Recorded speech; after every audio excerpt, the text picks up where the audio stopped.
એ સારું કે જે કોઈ તેના પર વિશ્વાસ કરે તેનો નાશ ન થાય પરંતુ તે અનંત જીવન પામે. પ્રભુ ઈસુના પવિત્ર બાઇબલ વચનમાં એવું લખેલું છે કે સર્વદા પ્રાર્થના કરવી જોઈએ અને કાયર થવું નહીં. એ પ્રમાણે એક વિશ્વાસુ સોમલી નામની બેન પ્રાર્થના કરી રહ્યા હતા ત્યારે તેમનો ધર્મપતિ દારૂ પીને ઘરે આવે છે અને બેનને શું આખો દિવસ પ્રાર્થના કરે છે એમ કરીને તેઓને મારે છે. ત્યારે સોમલી બેન રડીને પ્રભુને પ્રાર્થના કરે છે કે હે મારા પ્રભુ, મારા પતિને દારૂમાંથી છોડાવો. એટલામાં સોમલીબેનના પતિને છાતીમાં અચાનક ઘણો દુખાવો થવા લાગે. ત્યારે તે જોરથી બૂમો પાડીને રડવા લાગે છે, પછી બેહોશ થઈ જાય છે.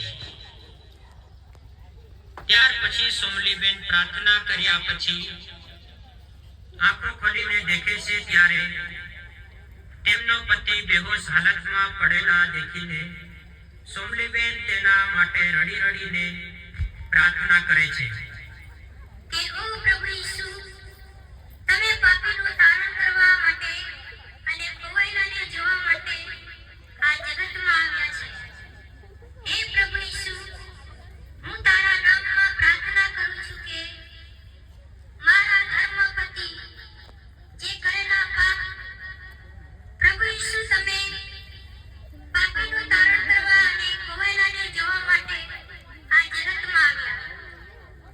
પ્રભુ, હું તારા નામમાં પ્રાર્થના કરું છું કે મારા ધર્મપતિ સોમલાભાઈએ જે પાપ કર્યા એ કરેલા પાપને માફ કરો અને તેમને જીવન આપો. પ્રભુ સોમલીબેનની પ્રાર્થના અને કલાવાના સાંભળીને તેમના ધર્મપતિને શાંતિથી નવું જીવન મળે તેના માટે દેવને પ્રાર્થના કરે છે. પછી સોમલાભાઈ સોમલીબેનને પૂછે છે કે હવે મારે શું કરવું જોઈએ. ત્યારે સોમલીબેન તેમના ધર્મપતિને વાત વળખાવતા કહે છે કે આપણે દર રવિવારે દેવળમાં ભક્તિ કરવા